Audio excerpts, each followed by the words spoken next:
Rajkot media club અને Rajkot municipal corporation દ્વારા આયોજિત આ ક્રિકેટ ટુર્નામેન્ટમાં બધા ટીમોને હું ખૂબ ખૂબ શુભેચ્છા પાઠવું છું અને ખાસ કરીને શ્રી કિન્નર આચાર્ય અને ટીમ કે જેને દર વર્ષે આ ટુર્નામેન્ટનું આયોજન કરે છે. ખૂબ સફળતાપૂર્વક આ ટુર્નામેન્ટનું આયોજન થયું છે.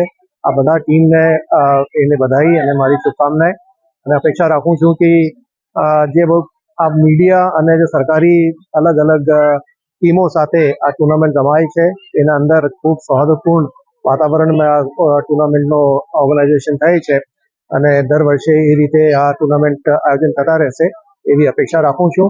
આજના મેચ ખૂબ ઇન્ટરેસ્ટિંગ હતું અને રાજકોટ સિટી પોલીસ આખિરમાં આ ટુર્નામેન્ટ જીતી એ બદલ અમારી ટીમને હું ખૂબ ખૂબ બધાઈ પાઠવું છું અને સાથે સાથે જિલ્લા પંચાયતની ટીમને ખૂબ સારી રમત રમવા માટે એને પણ હું ખૂબ ખૂબ શુભેચ્છા પાઠવું છું. રાજકોટ શહેર પ્રેસ તેમજ ઇલેક્ટ્રોનિક મીડિયા દ્વારા રાજકોટ માધવરાય સિંધિયા ગ્રાઉન્ડ ખાતે ભવ્ય રાત્રિ પ્રકાશ ટુર્નામેન્ટનું આયોજન કરવામાં આવ્યું હતું. તેમાં સરકારી ઓફિસર્સની અલગ અલગ ટીમો, જેમાં રાજકોટ શહેર પોલીસ, ઇન્કમ ટેક્સ, જિલ્લા પંચાયત વગેરે ભાગ લીધેલો હતો.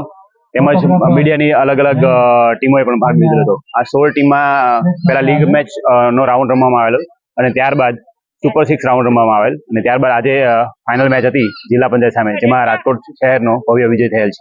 શું કહેશો, કેટલા રનનો ટાર્ગેટ હતો અને આપે કઈ રીતની આખી ગેમ? જિલ્લા પંચાયતની ટીમે ટોસ જીતીને પહેલા બેટિંગ કરતા પહેલી 20 ઓવરમાં 127 રન કરેલ. રાજકોટ શહેરની ટીમે 19મી ઓવરમાં 5 વિકેટ ખોઈ અને આ ટાર્ગેટને સફળતાપૂર્વક પ્રાપ્ત કરેલ છે. શું કહેશો, આની પહેલા ડીજી કપ પણ જીતેલા છો તો કેવું ફીલ થઈ રહ્યું છે? રાજકોટ શહેર પોલીસ ક્રિકેટ ટીમ બહુ મજબૂત ક્રિકેટ ટીમ છે ગુજરાત પોલીસમાં. ગયા વર્ષે જે વન ડે ટુર્નામેન્ટ હતી ડીજીપી કપની, એમાં રાજકોટ શહેર પોલીસ ચેમ્પિયન બની હતી. આ વર્ષે પણ 5મી તારીખે, એટલે કે આવતા એપ્રિલ મહિનાની 5મી તારીખે રાજકોટ શહેરની ટીમ ડીજીપી કપ T20 ના ફાઇનલમાં છે અને આશા રાખે છે કે આ ટુર્નામેન્ટમાં પણ અમે ચેમ્પિયન થઈએ.